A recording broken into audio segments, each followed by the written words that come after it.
talked about this and the stuff that, when we've had meetings talking about the music you guys are making, at a certain point, the public just gets to decide, right? You do all the things that you have to do, but those things that you have to do them, and you have to do them over and over and over. And it's nauseating and it's exhausting and it feels like it never gets to an end. I heard an awesome quote the other day that I've been loving, which is that success is not joy, it's relief. Because if you're that person that has worked that hard at a dream, when you get success, you're not like, oh my God, I'm sick. You're just like, holy crap, I can breathe. Welcome to another episode of 2020, where you can get away from, I don't know, being on the couch next to... facing away from your face? It might be better that way. Why did Is this on? Can you hear me better now? Does this work? Hold on. It's like, how's this? It's like, oh, there it is. Better? Yeah. There's that proximity. Ladies and gentlemen, welcome to another episode of 2020, where you can get away from your spouse on the couch watching 90 Day Fiancé as they scroll through Facebook and Instagram and Twitter to just ignore the fact that you're actually sitting on the same couch ignoring each other. I think you should listen with sounds your like it sounds like maybe you're having some domestic issues. I'm Benny Goodman. And I'd like to introduce my friends, my cohorts, my compatriots, my partners in this debauchery. First and foremost, Siobhán Cronin. Hey, Ben. Happy to go first today, I guess. With the Connexento. Connexento. With the deceiving name as far as where you're actually ethnically from. And then, of course, my other compatriot, Cory Peza. I'm just super happy to be here. And I hope that everyone listens to this together and they get their family in a big room and sit in front of the radio like they did back in like the 50s. Yeah. This week we have a fantastic guest. He's been on the show before, but I understand that you may not have been with us at that point. So if that's the case, you may want to go back and catch up because there's a lot to learn. But if you've done that already, continue resuming this recording and listen to Jason Lekberg of Lekberg Enterprises. And also subscribe if you have not thus far. 2020-d.com. It's easy. Yep. On YouTube, like it. Yeah. Jason was like one of our first guests that we had on. So definitely go back and listen to some of his background. But this was a fun episode because we've been working with Jason for a while and we got to go off into some uncharted territory. Yeah, Interesting discussions. It's a good mix of knowledge and auditory debauchery, I guess would be the best way I would Truth bombs. Truth bombs mixed with F-bombs and other things, and it's something. Yeah. So without giving too much away, stay tuned. Here we are, part 1 with Jason Lekberg.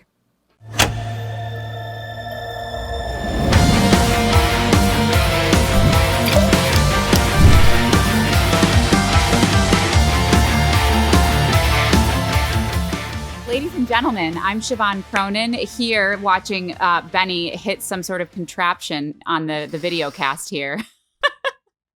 Perfect way to start off another episode of 2020. So that's Benny Goodman and also Cory Peza here with me co-hosting. I have nothing to hit, just water. So cheers. That's great. What do you have to say, Ben? Nothing. Okay. Anyway. Back for another round with us. So happy to have him. We have Jason Lekberg of Lekberg Enterprises, also of the band Nefariant. Go check it out. He's got so many interesting things to say. We've had him on before. He's our marketing guy. He's always giving us wisdom.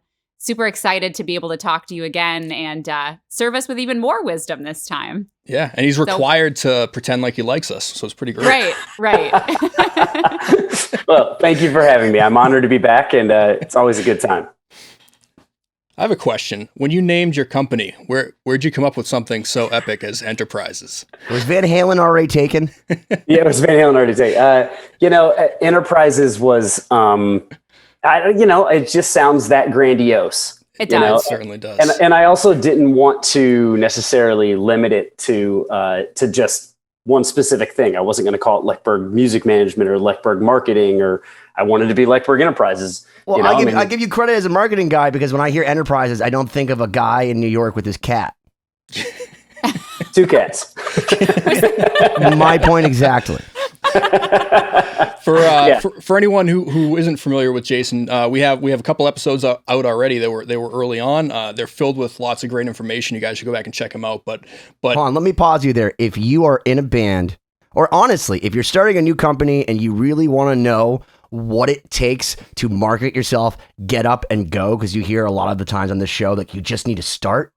Well, start by going back and watching what Jason says, because we're paying him a lot of money because he's worth it. But we're paying him a lot of money to tell us why we're stupid all of the time. And let me tell you, there's a lot of reasons. And we've learned a lot since then. He's earning it. He's earning that. He's earned it and then some. Like, honestly, most people don't they mostly hire you for like 60 days, 90 days? We've had you for months. You're like the training wheels we just won't take off. Well, believe it or not, there was a time when I did a lot of short campaigns. And I think that was because artists were having a hard time understanding what my business model was and what this really could be for them. So they would be like, oh, we're going to put a pyramid scheme. Yeah, exactly. It's actually a Ponzi scheme. That's what it is. But, so I did some shorter ones for a while, but now I'm very happy to say that all of my clients are long-term clients now. And all of them are, they all understand the business model, and I don't really have a termination date on any of the contracts with my clients. So the funny part is I feel the same way about my tapeworm. Very similar. Yeah, very similar. For those who may, watch this episode, then go back to the other ones, can we get the Cliff Notes version of what you do, Jason, just real quick? Sure. Yeah. So I run a company that allows artists who own their own IP, intellectual property, meaning their music, their merchandise, all of their different rights, that allows them to market that and to monetize those things as if they were with a major label, as if they were with a major merchandise company, essentially turning their brand into a small business that's completely insular.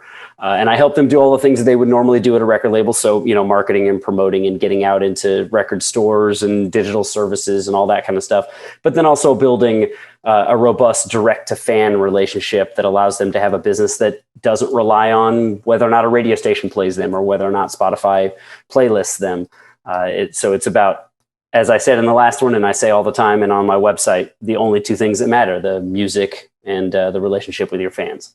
Yeah, I feel like you're kind of the glue that holds everything together, because like creating music and being in a band or whatever, it's such a large operation. There's labels, there's media people, there's radio, there's social media. And I feel like you're kind of involved on all fronts. You're sort of communicating between all the different parties. So it's really interesting what you do. Yeah, that's very correct. I mean, it's kind of an easier way to say it, or something that is more it's easier to grasp for people in the music industry, is an independent product manager, because that's a product manager's job at a record label.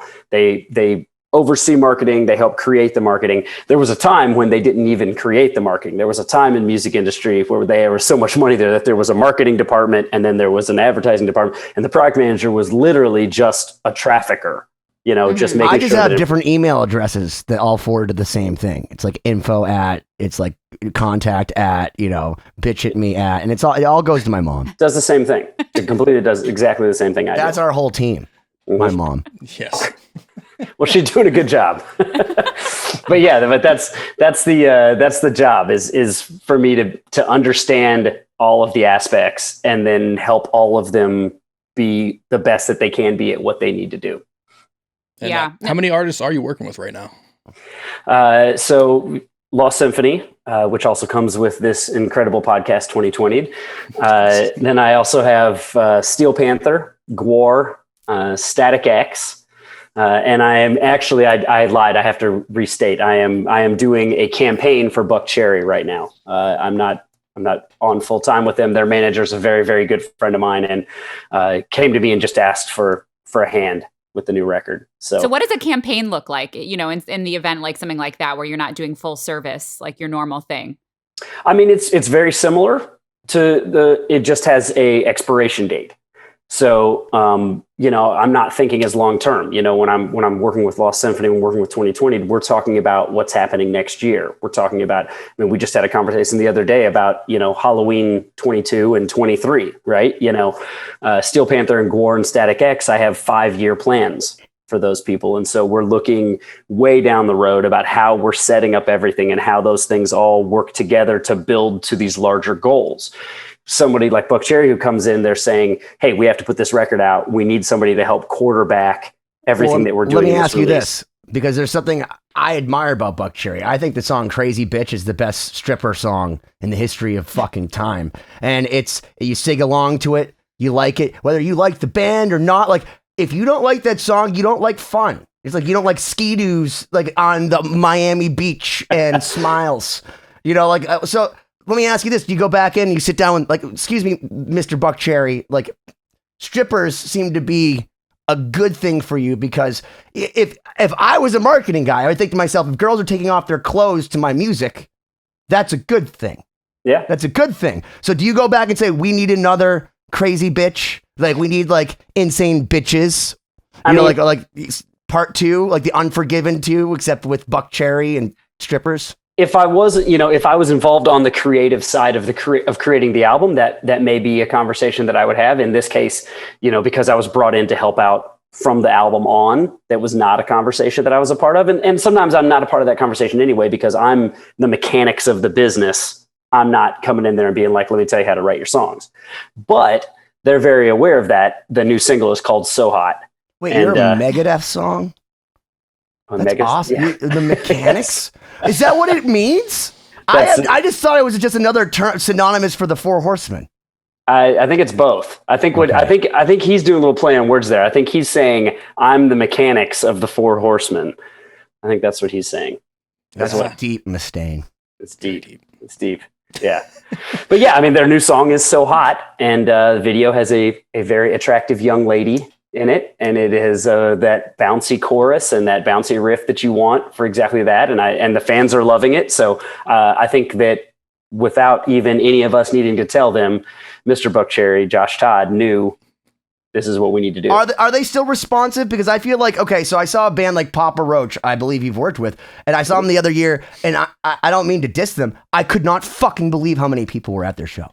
I couldn't believe it. I could not. I mean, everyone knew every lyric to every song. I'm like, they have more than one song? Yeah. I didn't know that. And then first off, they were great. So like, I'm shitting on them, but they were really fantastic, and they're nice people and all that. But I was talk about staying power, blown away. Yeah. It's that insane. like they had the song that like I remember from 20 years ago, and that's it. But like they seem to have like a greatest hits catalog that 5,000 people in a parking listening lot. to music 20 years ago, Ben. No, so I know, but you... still, like I feel like even as a DJ, I've been aware of like success of rock bands. I just would never have known that. Does Buckcherry still have like? Are they that, or are they like Creed, where the drummer's throwing his sticks out and like no one's even catching it? No, I mean, Buckcherry absolutely have a very successful, very passionate base, and they're doing well. I will be honest, they are not as big as where Papa Roach is right now. And Papa Roach, again, I did work with them, as you said. That is a very special story. And that is a story of 4 guys that have been laser focused and unbelievably professional. Jacoby is probably one of the most professional people I've ever met in the music industry. Remembers everybody's name. Nobody tops him. He's unreal. Well, I like him just because he told my buddy Rob to stop drinking, and he stopped, and they saved each other's lives. So I saw that because I was hanging on the side of the stage, and I saw my boy Rob Noxious, Evil Rob, who takes a lot of photos, and he was like, oh, well, I know him because he told me to get off the sauce. And let me tell you, when I drank back in a drinking time, Rob and he was one of the few people that actually scared me. So I'm glad Jacoby saved lots of lives. He did. He's part of an organization of quite a few people in the music industry who have all banded together to help themselves and help each other through into sobriety. And it's been a powerful thing. But that band, they are surprisingly big, and they have many, many hits. And especially the last few years, they've had more hits at radio, and they just keep reinventing themselves, and they keep working hard. That is a band. I don't know of many other bands in the industry that are as tenacious as they are. And I think that is like such an important thing. Have you heard Tenacious D? It's in the fucking name, guy. That's marketing 101. It is. And that's, you're telling me he's more Jacoby is more tenacious than Kyle Gass? No, absolutely not. But that's why I said they're one of the most tenacious. One of the most, okay. Yeah. That's interesting that you bring that up. I think that plays a huge part into the long-term success of different artists. And, this reminds me, actually, I'm going to reference Alex Skolnick's book. Alex is also a guest that we had on the show. He had a whole couple of pages. Book? Well, Ben managed to talk himself into getting a book, even though I read it and I paid for the book. So I paid for the book. It's called Geek to Guitar Hero, and it's excellent. You should read it. It's really, really good. But he goes on a whole, rant for a couple pages about like all of these, different guitar players and artists that he encountered early on that was like, oh man, these guys are going to be so successful. And for various reasons, they got in their own way, like their personality or not being tenacious or not being professional or forgetting the wrong people's names, So it's interesting that you bring that up because I feel like that can play a huge part in your long-term success. It's so important. It is so important. I cannot overstate how important just showing up is.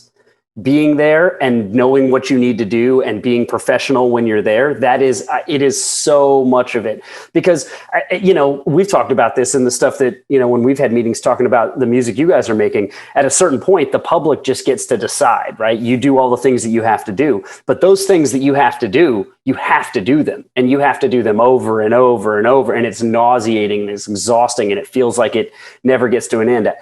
I heard an awesome quote the other day that I've been loving, which is that success is not joy, it's relief. Because if you're that person that has worked that hard at a dream, when you get success, you're not like, oh my God, I'm sick. You're just like, holy crap, I can breathe. Right. Yeah. And like, it just takes that. And well, that's what happens to me when I don't take my peppermint oil. So I understand that. My sister was really into essential oils, and I went to her house a couple years ago. She had one of those peppermint oil misters, and it just misted crap into my wine glass for like an hour. And I was like, why does this wine taste like shit? Yeah, no, I take it to not shit. So different. Well, okay. Okay. You're full of useless information today. What? No, for people who have IBS, so if you know that, like out there, take a peppermint oil instead of like the $75 or go to the, and by the way, IBS is just basically what, if we don't know what's wrong with you, that's what IBS is. So they give you peppermint oil, and believe me, I tried everything in the world, and then I took this shit, and I felt like, I woke up and I was like, I felt normal for the first time in a long time. And people don't realize until you feel normal again, you don't realize the relief. And I understand that. Like, it's so like you don't stop. You don't appreciate. You don't appreciate breathing until you stop doing it. Yeah, you're absolutely right. That is a perfect analogy. You're absolutely right. I agree. That's exactly it right there. And I think that that people don't realize how hard it is and how hard you have to work. And if you do, and the public responds, then now you have a career.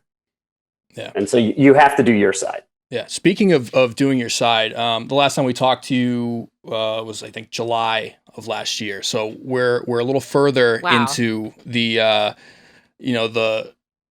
world reforming and doing whatever the hell it has to do, and the music industry doing that as well.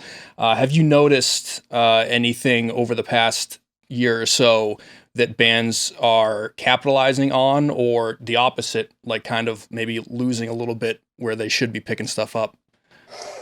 I feel like I'm always going to say that bands need to be having more direct connection with their audience, even if that doesn't mean, like messaging people one-on-one on Instagram, because that doesn't work. But like thinking about your audience and like, what are you doing to provide them what they want? And especially having people sit at home for a year and a half, like they had so much opportunity to make content that connects with their audience. And a lot of people just made albums. And I think that's good. That's a good thing. Unfortunately, that means that, we currently have a year back order situation for vinyl because everybody's trying to make a record at the same time. So that's not good. That means everybody's album is going to come out at the same time, but at least they were creative. But during that time, they also could have, Stick Zidania from Steel Panther launched his own little store for his brand, right? Called Stick Zid Industries. And because he's sitting at home not doing anything. Lekberg Enterprises, Sticks Big Industries. Industries. Yes. Yeah, it sounds derivative, but cool. It's all right. We won't say that to him. I'm just messing. It actually sounds really official. It doesn't sound like the guy from Steel Panther sitting with two cats at his house. So he also has two cats. Does he really? It totally does. Oh my fucking Christ, that's hilarious. Hi, Sticks. I miss you, bro. You're the best.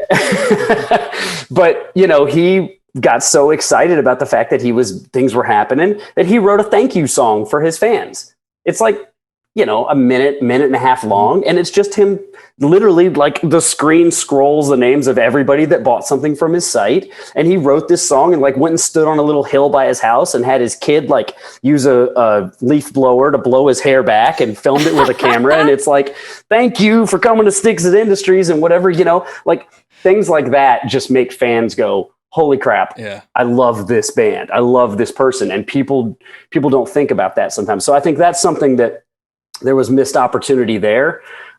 Things like we did with Panther again, like the days of the week, obviously that's very brand specific, but just taking the time to create that content builds a bond with the fan. And so I think there was definitely some missed opportunity there, but I love the amount of artists that I've seen doing live streams, the amount of artists that I've seen just digging in creatively and preparing themselves to be able to go back out and do things again. So I think there's a couple of fun things.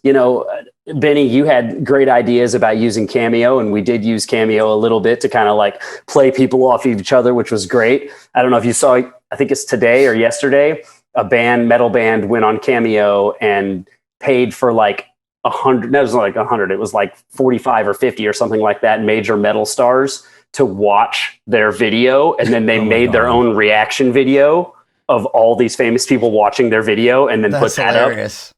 Yeah. Is it good? I didn't watch it. Is the song? Okay. I have no idea. Literally have no idea. I read the headline and I was like, that's clever, and moved on. So sorry. A friend of mine, his band, they have a video game cover band, and they did a Mortal Kombat cover, and they paid for Gilbert Gottfried to read all the announcer stuff and like the names, and it's phenomenal. it's amazing. I'll give a shout out. Lame Genie, Mortal Kombat. Check it out. It's amazing. That's awesome. Nice. I love the fact that there's more than one video game band, because isn't there that other one? Yeah, there's lots of video game bands. Yeah, there's it's a thing. What's another guy that Ben and I know? Was it Shada? Yep. He's got a huge Final one. Fantasy ones. He's got a huge band. He video literally game orchestra. Video game orchestra. He has a whole orchestra, and he goes and plays like these crazy like conventions where everybody from around the world and he gets these like insane Jedi level players, and he plays full concerts, and people think it's insane. And he parlayed that into helping with the Jason Becker record. Yeah, he did the because he was in video games. Like, what? And then he shows up at my house during the middle of our Lost Symphony sessions because my buddy's trying to shoot a Tascam commercial. He's like, oh, we need a home studio. I'm like, cool. So like that guy just showed up and we're like, oh, hey, and we all high-fived. Like this was pre-COVID. It was awesome. Yes. But I was like, wow, dude, like get me into video games. He showed us like video of him playing. It's I was like, holy shit. I guess people grew up with video games. It's a nostalgia thing, and then making them a modern metal production for a lot of those bands.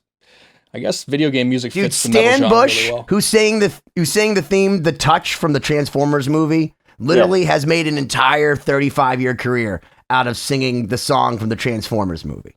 That's it. That's what he's done. Stan Bush. Excuse me. Stan Bush with Vince DiCola, who also did the soundtrack for Rocky 3. So I don't want to leave that out. No, their entire tour is built around this, like the video game music. Many times through Miami, there have been like full symphony orchestra, Final Fantasy performances. Yeah, absolutely. Wow. Yeah, but so much of it comes down to, how can you turn your product into something that can touch different areas of the music world, right? So it's the thing that always gets me though is that I don't know, as a musician, I don't know if I would want to wake up 10 years from now and be like, I'm paying my bills with music, but I got to be the video game guy. You know what I mean? If I was driving myself a Continental GT, and I made it from fucking toilet seats, I wouldn't care. I really, honestly, at the end of the day, as long as I'm happy, we know that, I don't care where it came from. You don't need to prove yourself. We know you're a whore. Well established. I'd rather be a rich whore than a starving artist at this point, is what I'm saying. I don't even know if I'm allowed to talk about this, but I'll tell you something that actually happened. That's a real story that it probably doesn't even matter at this point. But in Finland, there's I think it's all over Europe, actually. There's an organization that is basically a metal band, but it's like Barney. So it's like stuffed dinosaurs that are in a band, and they play heavy metal music for kids, and they tell stories and teach you like lessons and Isn't everything. that just Shannon Larkin? I don't think Wasn't he in a band like called the Ants or something where he played like rock and roll for like kids? Oh, he did. Yeah, I think he did talk about this. Yeah, it sounds like something right up Shannon's alley where he would be like dressed up like out of his mind playing, smiling his head off for kids. All right. Well, this band is called Heavysaurus. And they have multiple versions around the world. And a couple of years ago, there was a discussion about bringing it. The TSO, the Trans-Siberian Orchestra, like business model. They have dinosaurs in different areas. You have like East Coast dinosaurs and West Coast dinosaurs. For real, yes. And my band at the time, Ikilia, got approached to be the U.S. Heavysaurus. And basically because the agent who was doing it knew us and knew we were out there grinding and knew that we were working and we were ready to like go on the road. And he called me and he was like, look, it's like 3 months a year. You get paid. I don't even remember what the amount was, but it was decent. It was like, living middle-class wage. You wear a costume. You cannot let anybody know that you're in the band. You're like, okay, that's a check. Right, yeah. Like you have to go do appearances and hang out with kids. Sounds like Fight Club, dude. And it's crazy. And I went to my band and I was like, guys, like we can fund ourselves doing you know what I'm saying? Like, and so we went back and forth and we talked about it. And then finally we were like, yeah, all right, fine. Like are you breaking a gag order right now? No, well, yeah, we were supposed to not talk about it, but this was like 5-6 years ago and it never came to America. So I doubt I would get the call at this point. And I don't know if I would take. So you dressed up let's just go there. So you dressed up as a dinosaur? It never happened. Band? It never happened. Okay. Uh-huh. Yeah, That's a shame. Kind of like Lance, like bass going into space. The what? Lance Bass? Bass, is it bass, whatever. Lance Bass. And so he was supposed to go to space, but it never happened, just like the dinosaurs.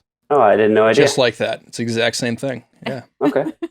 I didn't know. I mean, if I had to pick a member of NSYNC to go to space, sure. Well, if you ever do get that call, I'm open to being a dinosaur and making money. So I will keep that in mind. My info. Did you have any pushback where you're like, I would like to be a Stegosaurus? No, I have to play the characters according to where they are. So I was the lead singer was like I think it was a Tyrannosaurus and had big red hair. I don't know. Do kids relate to metal? This is interesting because I can't really imagine kids being drawn to heavy metal music. Well, you said like Finland, right? Yeah, it's Europe. Well. Yeah. So and it's heavy metal. Like, I mean, like I think the one song that I listened to that I was like, all right, let me figure out what this is. It was kind of like Disturbed. Okay. You know what I mean? Like it wasn't like we weren't doing Cannibal Corpse here. Yeah. I was trying to picture this. But yeah, it's a thing. And they sing about like, eating your vegetables and like going to sleep at night and, you got to look it up. Look it up. Heavysaurus. Most definitely will be doing that. No, but it's interesting because you bring up the point of like, all the various things that we as musicians have to do or end up doing that we didn't think we would do. And I talk to classical musicians all the time where the joke is like, oh yeah, I went to school to study classical violin performance. And that's like 10% of what I do on a daily basis. Like it influences everything, but almost everything I do functionally, I had to figure out after school. And the things you just can't predict. So it's interesting. I think a lot of people don't realize that outside of the music industry. You got to be in the game. Like it's kind of a weird thing because when I was first in the music industry, I was still playing. When I was first on like the business side, I was still playing in my band and I didn't want to tell people because I felt like it would make me seem disingenuous and it would make me seem like I'm just in here trying to get my way. And there are some people who definitely think that about you, but the deeper you get, the more you realize almost everybody on the business side either did play or still does play. And it's not about needing to like leverage opportunity. It's about just being in the game, just working and making whatever connections you got to make and doing whatever you got to do. You just got to work. You got to, if you're not there, then you're not around for the opportunity. So you just got to be there. Right. And we might have talked about this on our last cast with you, but it's interesting how there aren't more people. Or maybe now there are, but, people that are musicians or have been musicians that move over to the more corporate side or like people that work at labels. Like my experience with a lot of people I've interacted with on the label side is most of them aren't musicians. You know, they like or appreciate music, but they haven't ever really been involved on the artistic side. So I'm kind of surprised there isn't more of that, because you're right. I mean, you have to be kind of fully in the game, and it's an asset to have that experience of doing various sides of the same coin, you know? I think the more you get into the pop genres, that's absolutely the case. And when you're at the majors, that's absolutely the case. But in the indie labels, and especially on the heavy music side, which is obviously who I know the most, I mean, almost everybody, you know, like the guy at Steel Panther's business accounting firm who processes the checks has a band.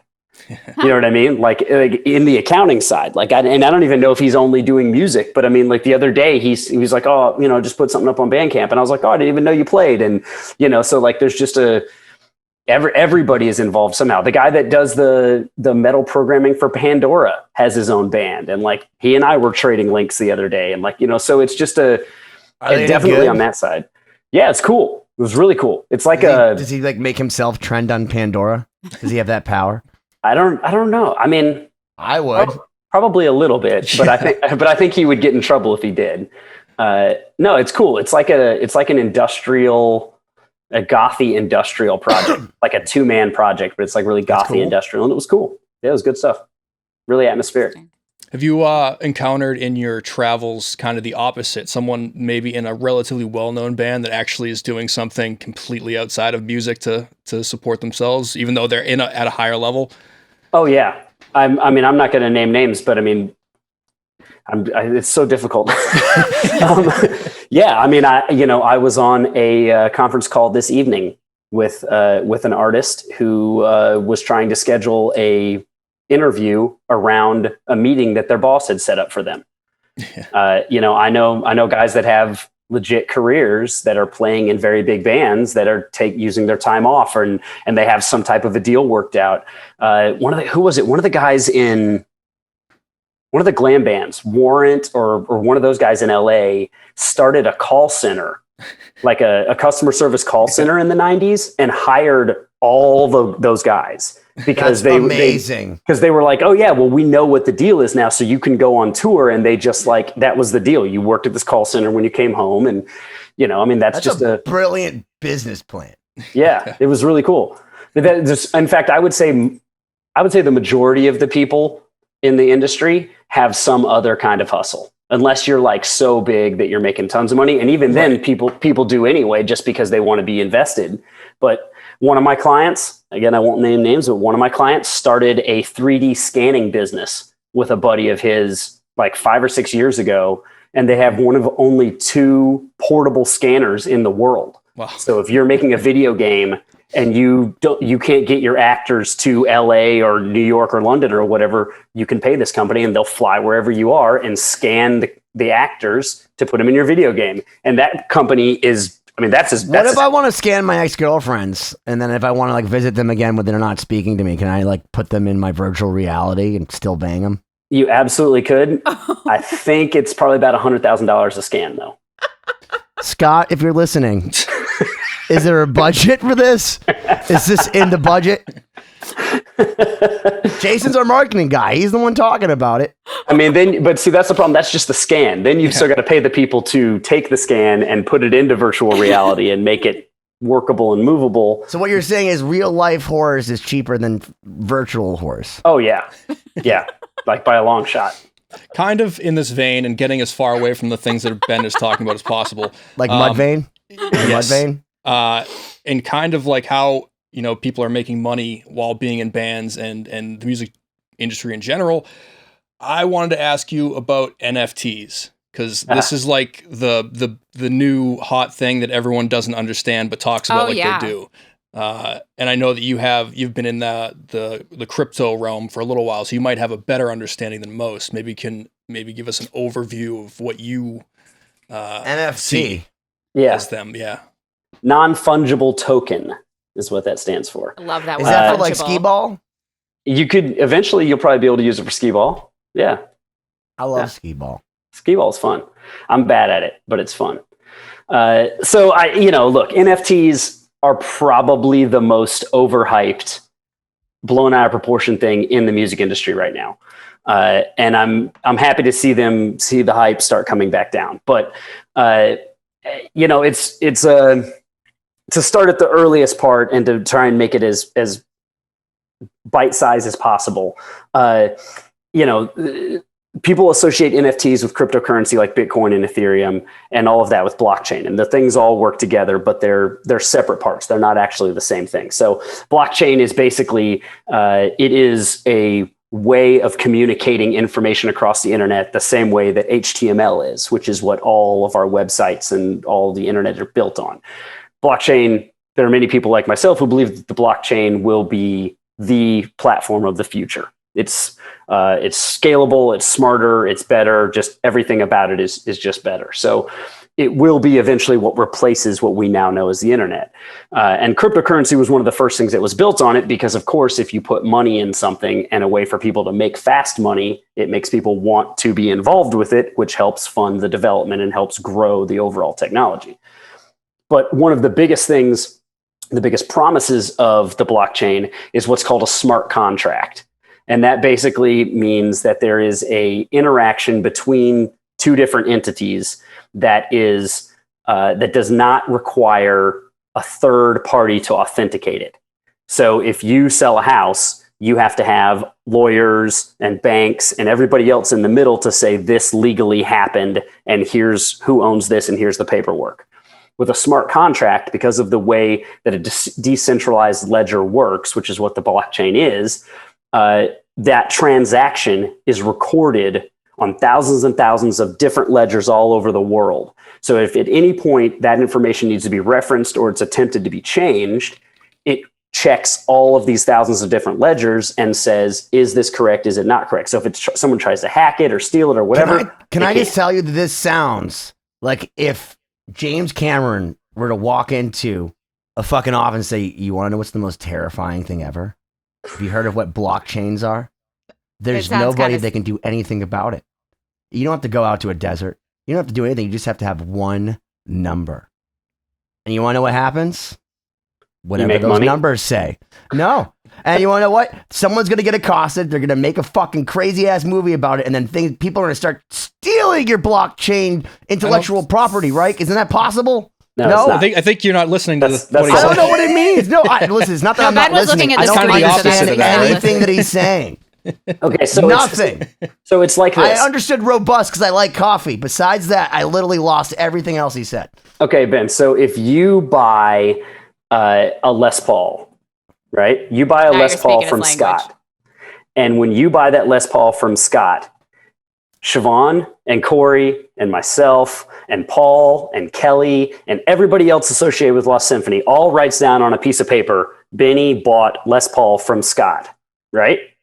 Then if Scott tries to come back in 2 days and goes, Benny didn't buy that from me, my record says that Benny didn't buy it from me. Well, then everybody else involved, Cory, Siobhán, Paul, everybody, Kelly, will all pull out our ledgers and go, but our ledgers say Benny did buy it from Scott. And because there are 15 ledgers that say he did and only one that said he didn't, then Scott's ledger is wrong now and it's not trusted. So it's impossible you take that and multiply it by like 3,000. And now you have something that is unhackable because it's not possible with our current computing to hack all the different ledgers at the same time so that the story that was written is different than it happened. So your information is safer on a blockchain than anywhere else in the world. Okay. Wow. That was a really good explanation. That was like very clear to me. Yes, guitars. Good. Yes, good. Yeah. So the beauty of that type of a transaction, that is what is called a non-fungible token. A non-fungible token is a item that is sold on the blockchain through a smart contract that is not able to be divided. Right? You can't split it up. You can't do anything else with it. It has a contract.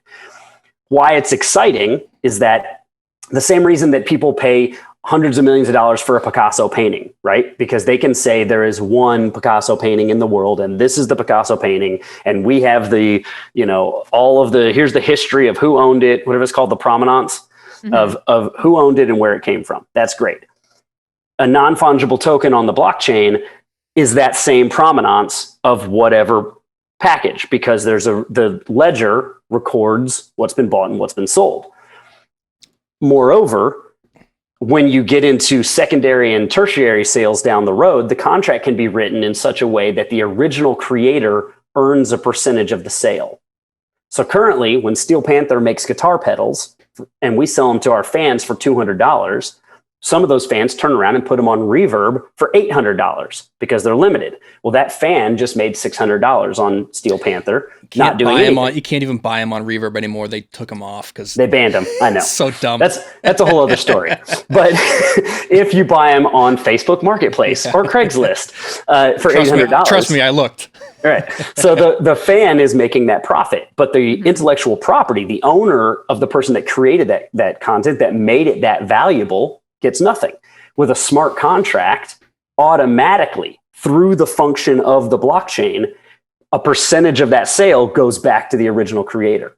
So I'm not a mathematician or anything, but doesn't Moore's law say that like every 2 freaking years that everything like doubles in speed? Have we figured out exponentiality, that this can't be we can't go circumvent this encryption or whatever there is, because it seems to me that like every time someone says, oh, it can't be done, no computer can be that fast, then it's some asshole. It's like, oh yeah, but I'm also opening a black hole in Japan with my super collider. So the form of computing that could hack Bitcoin theoretically is called quantum computing. And quantum computing is something that's understood and it makes sense and it will eventually happen. But currently we don't have processors that can get anywhere near the speed that need to be done, and the amount of electricity you need to run a quantum computer basically isn't something that's attainable. But don't we have the CERN, and now aren't they making something that's like 10 times more powerful than the CERN, and that we could literally and they're building that specifically to hack Bitcoin. No, but I'm saying we could literally we have smash so many atoms with so much power. We have pictures of neutrinos, which proves that we could slow down time. I don't know what that means, but we could slow down time by going faster than the speed of light. So how are you telling me that I can't hack Bitcoin? Because what CERN and the things like CERN do is they destroy particles in our world to be able to understand them.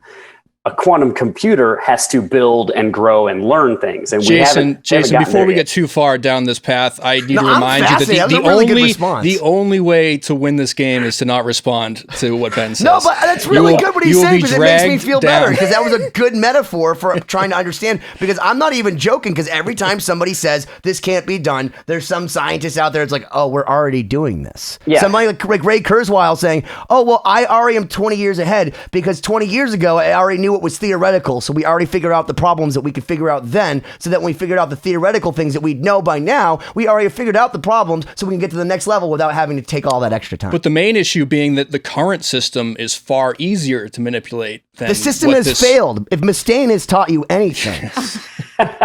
So let's take it back to music and to how it applies to us, right? So yes, eventually every technology that's created, destroying technology will also be created, because that's just humans. So we'll get there and then we'll build something else better. And that's just what it'll be.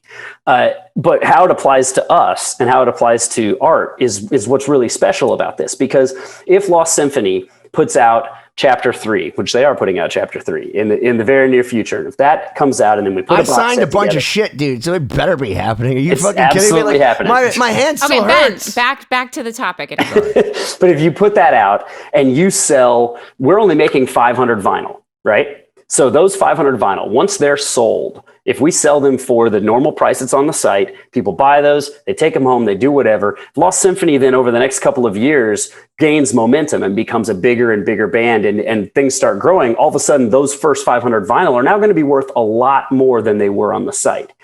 If those 500 vinyl are registered as NFTs and they have smart contracts attached to them, if those sales happen on the blockchain as part of that sale, so the actual NFT is transferred, we could write in that 25% of any future sale comes back to Lost Symphony. So if one of those 500 albums is all of a sudden worth $500,000, then when it sells and someone agrees to pay $500,000 for it, Lost Symphony would then make 25% of that sale, thus preserving the art that they created, that you created, that may not have had the value at the moment it was sold, but eventually earned that value. So that makes pretty good sense to me. I think I get that. One argument I've heard, or maybe it's not an argument, but one concern that people have is when you're doing that in the digital realm and you're saying that you're doing an NFT for a digital song, and say, okay, I own this song, but it's also on Spotify and, people can download it on iTunes. Like, what makes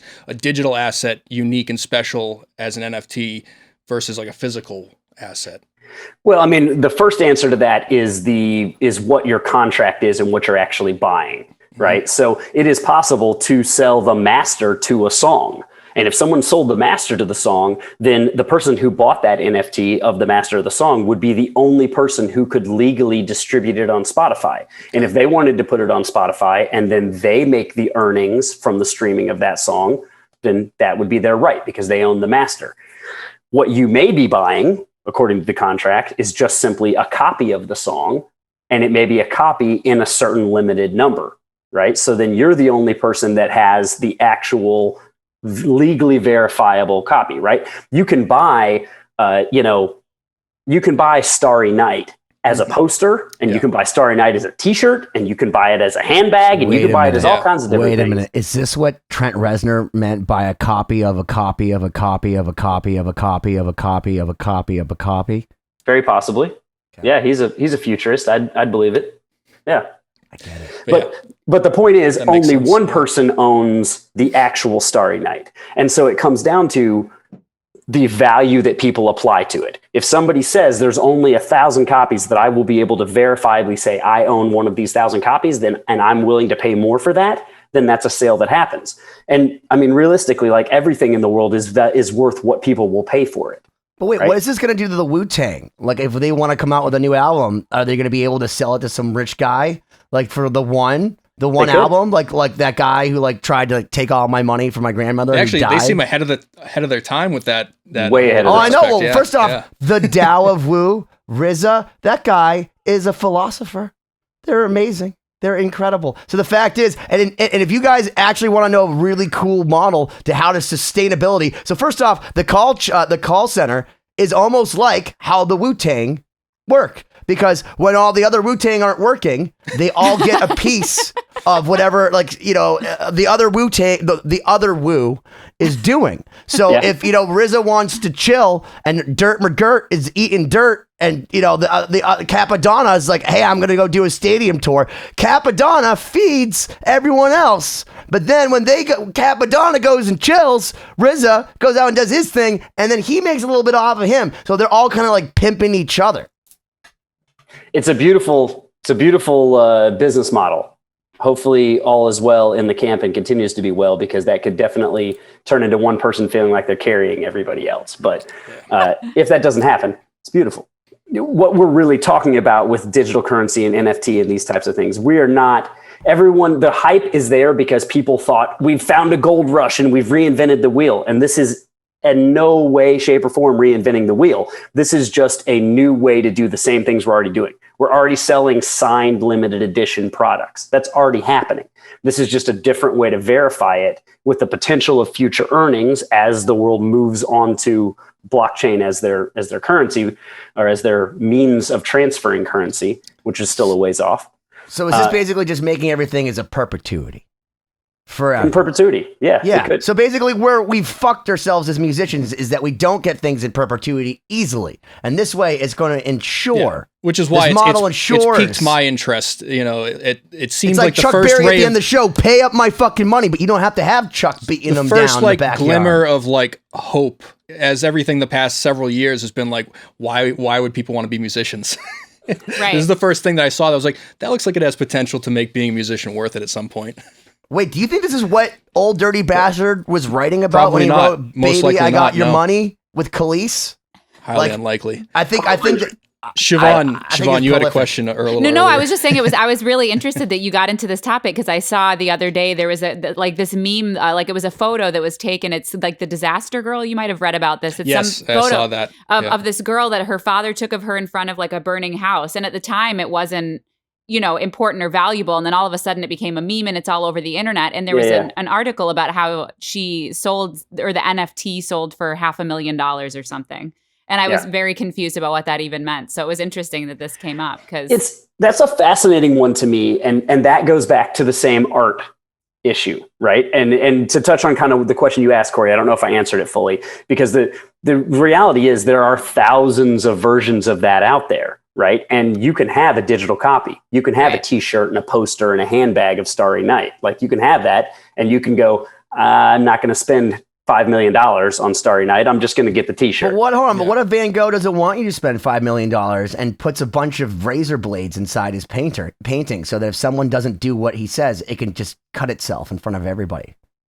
Okay, back to Jason. Sorry. But now remember Banksy? Hold on. This is very important, because I feel like Banksy that's actually... Is it? Banksy did it. That was was actually brilliant, and it's exactly what he's talking about, because he actually set up a code and said, if anyone fucks with this, I'm going to press the button, and unbeknownst to everybody, he shredded a painting. Right, but live on television. It was amazing, but that is not. I don't think that changes the mechanics of this at all, because this is really Back about to Megadeth. The system has failed. It's about what people are willing to pay. Everything on this planet is about what people are willing to pay, and there are people who are willing to pay $500,000 for Disaster Girl when there are probably 50 million digital copies of it out there. Now, if that person actually bought the full copyright to that image, they now have the right to legally take action against anybody else using it. I don't know why they would do that, but they would have the right to do it. Yeah. And they also have the right to walk around and go, I own the only legal copy of this, which, I mean, I don't know, maybe it gets them an extra shot at the bar they hang out at, but if that's, that's what makes them happy. I mean, look, there are certain people in company here who feel the same way about guitars. We won't mention names. Some would call them neurotic. And some would call them neurotic. Yeah. And I look at some of those guitars. In my defense, it's worked. Yeah. You know what? I'm making a joke because I'm trying to add levity here. But my point is, this is the way the world works. This is the way people are. They collect things, and certain people have different values on things. And look, if somebody's going to value it and pay for it, God bless capitalism. What's your outlook on the NFT area as far as which direction you think it could go? I mean, I think it's the future of how we transact anything of value in the future. I absolutely think we're going to be buying homes and buying land and cars and everything else through some version of a smart contract in the future. I fully believe that that's where we're going. I think it's going to take a little while to get there, because digital currency is still truly the Wild West, and the learning curve to getting into using it is so steep. But I've been working with a company for a couple of months now who are building a Shopify application that will allow people, the average person, to use what's called fiat currency. So the currencies we normally have, USD, euros, whatever, to buy a NFT through Shopify. And I think that's something that hopefully the app will be approved in the next week or so here. And then those will stop popping up in some of my stores, my artist stores. And if you guys would like one, we'll be happy to do it. And I think that's just a way to help start normalizing it, because it's kind of like a pseudo NFT. They still are going to own the code, but I think most people buying it won't understand what they're truly doing and how they're doing it, but it will help. It's never stopped people before. So no, but it will help normalize it, and it'll help bring it into the mainstream. And I think that's what we need. That's the whole point of, Bitcoin, and people spending a lot of money on Bitcoin. And that's the other thing too, that just to speak to the hype about it, people don't understand the mechanics of what's happened here, right? There are people who bought Bitcoin 12 years ago when it was 2 cents a Bitcoin, right? Today, I think it's $53,000 a Bitcoin. So there are people who are literal millionaires and billionaires. Can I tell you something that makes me so angry? That's very similar to that. I used to have a Black Lotus in the game Magic the Gathering. I had an Alpha Black Lotus, mint condition. And I had a Beta Black Lotus, mint condition. I saw a 10 out of 10 Black Lotus on eBay right now for $999,000. And I think to myself, I could have either bought Bitcoin or just kept my Magic cards. But did you buy Bitcoin? I threw out my magic cards. I think I traded for a Blockbuster. This is why Benny card needs or you, something. Jason. And then I think I lost them. I think I lost my cards in like a tournament to some other hustlers trying to hustle magic cards. But like I literally, just so you know, like I as a child probably had a $500,000 of magic cards that I now had some valuable are Pokemon probably, cards too, but I they're don't know. worthless now too. They're selling on eBay. Yeah, I'm just waiting for Pogs to come back so I can cash in. Dude, Yeah. right? Or, dude, I have Star Wars cards. I got a Darth Vader with a black border, and like, no one plays that shit anymore. It's like, but it's Star Wars. I thought that was like a really sure shot. You never know. That's the thing. So if you had kept those, then you would be like these people with Bitcoin. And if you take cryptocurrency out of digital wallets now, the United States government considers that an asset. So you have to pay 40% on your earnings.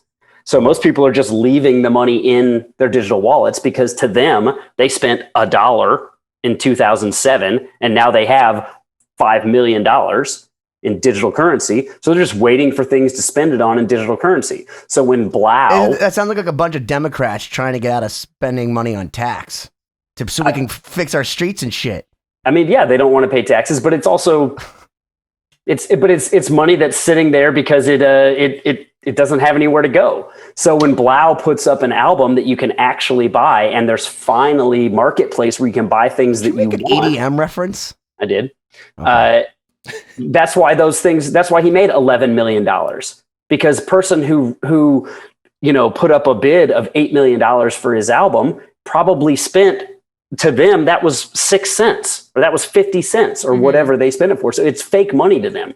And that's what people don't understand when they saw this hype. They were like, oh my God, there's so much money. There's only so much of that out there. And there's only so many people willing to take their $10 million and go, I'm just going to spend it on this thing I don't really care about. But for a minute, when you could finally buy things, there's a Twitter account you can follow. It's called the Bitcoin Pizza. The first transaction that ever happened with digital currency, a person bought a pizza for Bitcoin. And every day on Twitter, it tells you how much that pizza is worth on the value of Bitcoin. And yesterday it was worth like $570,000, something like that. Yeah. Wow. That's fascinating. I mean, this is so foreign to me, but that's fascinating to see. Yeah. Wow. It's just such a wacky situation. Is that what Antiques Roadshow is going to be like? This was on Bitcoin back in the day, and this is my floppy drive. Like versus, like people have their little hardware wallet. Like, can you please appraise? This is a USB. They called it a jump drive. I got to tell 2.0. Somebody from Antiques Roadshow should be watching this. That's an idea right there, because that show should be brought into the younger generation, and that's exactly what people. Well, what it should be like this is a GoBot and this is a Transformer Generation 1 versus Generation 2. And like first off, the internet already answered all this shit, because like if you go and say, hey man, I like Transformers, Paul Lorenzo, our drummer, like sat me down and I watched a whole series that some nerdy nerd made that like has hundreds of thousands of views that explain the entire different Generation 1, 84, 85, 86 Takara lines of Transformers so thoroughly. I sat there like, and I think to myself, man, there's a lot of people that will probably do that. So yes, there will be Bitcoin probably on Antiques Roadshow, but it won't be the same because it'll probably just be getting downloaded to your brain at that point. I hope it goes to Pawn Stars first. That's where I hope it goes. Pawn Stars or American Pickers. I want to see like the digital hoarder guy's house, who's going to make a digital collection. He's going to make a museum in his house. This digital milk is not expired. I can still digitally drink it. I don't know if you guys have noticed that, but everybody on American Pickers is going to open a museum for the kids in their neighborhood. I don't know if you've ever picked up on that. I haven't seen it. I missed. I didn't know that show was still on. It makes taking things from old people seem a lot nicer. I used to watch it all the time. Yeah. Yeah, I don't know. I mean, it's been a minute since I've watched it, but that's what it seemed like last time. Yep. Wow. People be digging out Bitcoin wallets. Well, the thing that's crazy to me is that now the past, I feel like, is taking over with technology. So I'm watching Pluto Television. They're at 1984 right now with Price is Right. We've been talking about this on our conference calls, or I've been talking about it on our conference calls. We haven't been talking at all. I'm watching first off how much appliances and stuff were in 1984, and it was the same. George Orwell. It was the same as it is now.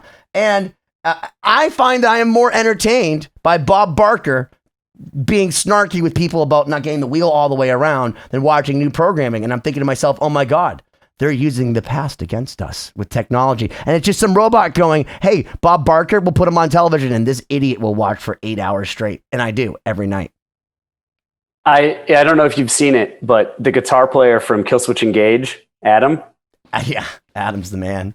was on The Price is Right. Yes. What? A few years ago. No! know. I did see You've got to go look it up because That's amazing. he like completely fanboys, ends up on stage, jumping up and down, going Is it crazy. with Bob Barker? No. Yeah. No, I thought you said it was Drew recent. Carey. Bob, Yeah, Drew Yeah, Carey. it was a couple years ago. Oh, Bob Barker It was was, still it was doing like it? right before. I'm pretty sure it was. So it has to be like a decade ago. Bob Barker was on because he's like 90. wasn't a decade, was it? Or 99 now. Yeah, he's fucking old, bro. I actually had to Google if he was alive. Yeah, I thought he was dead. I thought he was might dead be. too, and thankfully he is alive. And like Herbie Hancock, him and Herbie Hancock, who I said was dead on the show as well, Alex Skolnick, they're probably playing golf right now. I thought Happy Yeah. Gilmore killed him. Dude, he plays a lot of He's golf. on with Drew Carey. He was on with Drew Carey? yeah. Okay. Okay. All I say right. Bob Barker was a while ago, bro. It was 2015, yeah. That's amazing. You got to watch it. It Yes. is That's funny. hysterical. We will put a link below this Is it- episode. Is it as good as Ike Turner on Judge Judy? I've never seen Ike Turner on Judge Judy. Yeah. Yeah. Okay. I'll just leave that nugget in your mind when you're like 3 o'clock in the morning, just YouTubing randomly. You're like, there is a thing out there that I now am aware of. I was almost on People's Court, but Oh my the, gosh. the guy I was suing chickened out at the last minute. So Aw. They pay for you. yeah, They pay for you. Is it like so he was still too much of a pussy to go on television and have his bill paid for him just to look like an idiot? because he knew he was going to lose, and he did That's lose. the idea. You just didn't want to lose on TV. Yeah, he just didn't want to lose on But TV. they pay for it on television. So Siobhán, if you owe me $5,000, they go, okay, but then they pay it out of a fund, which is why they put that disclaimer. It's paid out of a fund. So no matter what, like if I have to pay you money, Judge Judy pays for it, or Marilyn Oh. Millian pays for it. Yeah, and then you get paid $500 either way. So even And if you a meal lose, they ticket. pay your bill and you get $500. Mhm. And he still didn't want to do it. He chickened out. The world we live in. Amazing. Yeah, I'm subtly feeling litigious. yeah. Gotta find something. Ben, I'm It's sure good- you and I can it's figure out fun something stuff. to make some I mean, money. I had a good story, you know. I mean, I had this company put a transmission in the van or in the bus that I built for my band, and 3 transmissions blew. And so I was suing the guy for having to put a transmission in Texas that I had to just pay for because the 3rd transmission blew, and he didn't want to pay for it. So I sued him, and he lost. And I think that's why they dug it, because it was like band guys and it's just some kind of a different story, you know. I can only imagine like they have to keep that interesting, the same thing every day. Yeah. It's like I can tell you what makes it interesting for Judge Judy. She's getting paid like $400,000 an episode. And that guy Bird, he makes $1 million a year to go like, nope, it's a good gig. nope. Pass me the phone. Like, We're- listen, would you do that for $1 million a year? I Would would. We found out that you would do anything for $1 million and a then year. like, oh yeah, just like make side comments. Jason with was Judge willing to Judy. dress up like a dinosaur. All right, That's true. we're- For a We know lot less Jason's than $1 million right a year. shoulder. Yeah. A on lot less than $1 million a year. on that note, we're coming to the end of our first hour here. I think that we learned some stuff, and then we lost some brain cells at some We point lost as the well. plot. So I think it balanced out. It was a solid episode. Blockchain, new movie coming from. I learned James a lot in Cameron. this episode. That's fascinating. You have so many interesting side things. It's like I feel like every episode or every conversation with you, I learned something new. It's amazing. Well, thank you. I appreciate that. I can't play violin like you, so I think that's the trade I made. Are we gonna go to your house and you're gonna have like a bunch of pipes? We can go down following a mushroom, and we're gonna go like to a different level of life. Where you're like, dude, this is where all the blockchain is happening. I wish. I have a 600 square foot apartment in Brooklyn, so it's no room for pipes. Thank you, Jason, for hanging out. You're looking at half of it right now. Like this is half of my house. Well, and for everyone listening, go back and check out our other episodes with Jason so they can hear more about, what you do on a daily basis. We kind of got off the rails in this episode, which was amazing. As we do. Well, he doesn't need more business now. So we're not even trying to hype his stuff because it's like he doesn't want your business. He's too busy helping people as sad as us trying to get off. He's like, listen, that's more time than I even have in the day just to fix the Lost Symphony stuff. Nevertheless, these Static X guys. But make sure you check out Static X and Steel Panther and Gwar and all the other great bands Jason works with. Check out 2020.com, 2020-d.com. Check out lostsymphony.com. Buy things. Give us money. We don't have NFTs yet, but you can just give us money the old-fashioned way. Just support us, poor musicians. We'll take it. And I'll take your blockchain, bro. Like and Benny subscribe to the anything. podcast, and we will see you on part 2 with Jason. The first few days of Oddfest, I was having amp problems. And I just kept fucking blowing my amps for some reason. I don't know why. Nobody could figure it out. And even all the techs, like Iron Maiden's like, I don't even want to plug in my shit after watching you. Like, they're afraid to use the power. And so I was just having problems. And Zach Weil was just like, hey, man, you can use my stuff if you need to. Whoa. So I did a couple of gigs on Zach Wild's rig. It was just, insane. I mean, if you told me that when I was 12, there's no way I would believe that I would ever even, never mind play or meet him, but then be on the same stage and be able to have that chance.